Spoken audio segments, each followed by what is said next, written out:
Welcome back to another technical deep dive here in the debug zone.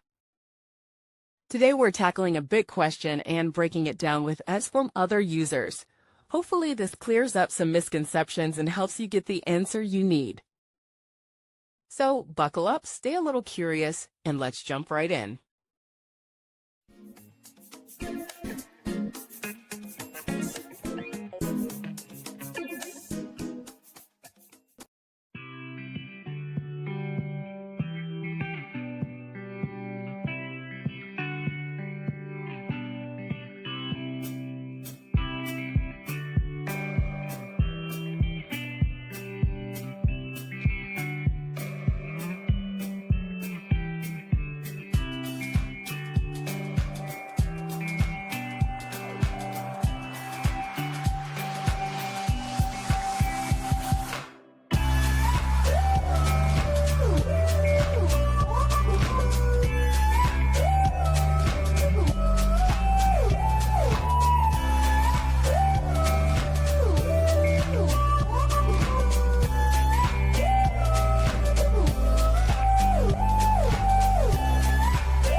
And that's a wrap.